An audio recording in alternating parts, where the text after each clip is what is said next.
Konnichiwa! I'm Alex with Lexco Moto Gymkhana.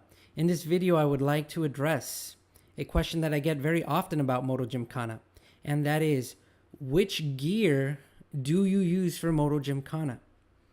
Something that you might not know is that in Moto Gymkhana, you actually don't shift very much. It's very rare.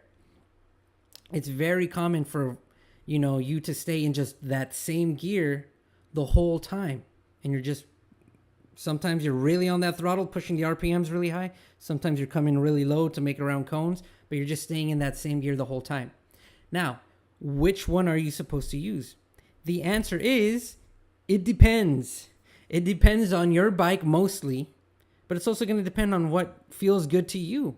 For example, most riders, from what I understand, use first gear. That's going to be the torquiest, the one with the most acceleration.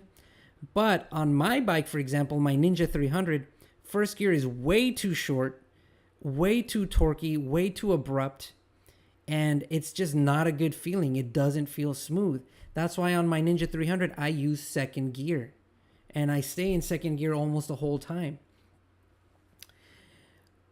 So my recommendation, try both. Try first gear, try second gear, figure out what feels better to you. Go with whatever feels smooth and whatever is going to help you feel relaxed while you're riding. If you're doing first gear and it's way too jerky and way too abrupt, yeah, you might want to think about using second gear. You might feel a little bit more relaxed.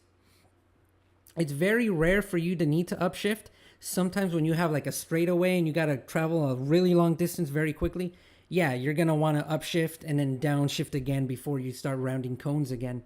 But like I said, for the most part, you're staying in one gear.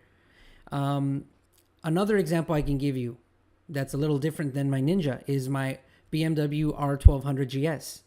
That's a very torquey bike, but first gear is pretty tall relative to my Ninja 300. So when I ride Moto Gymkhana with my adventure bike, I stay in first gear the whole time mostly.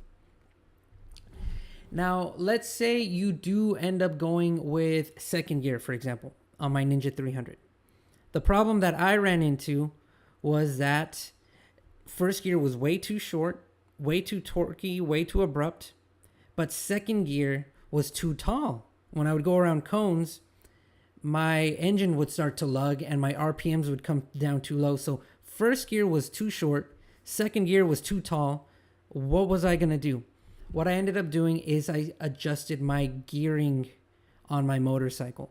What I did is I made my gearing shorter to make my second gear shorter, and now I can stay in the power band a little bit easier. My RPMs don't drop too low, and that was the solution for me. I'm not going to get into gearing ratios just yet. That's coming up. I'm going to do a whole series on just modifications eventually. That's going to be very helpful for Moto Gymkhana. I'm not going to get into that now because I don't want you guys to overthink it. For right now, I want you to just focus on just the fundamentals, on your technique, because really at the end of the day, your technique is what's more important than any modifications. I hope that answers a few of your questions because I've been getting asked this a lot recently. And I hope that clears it up a little bit. So until the next video, riders, arigato and peace.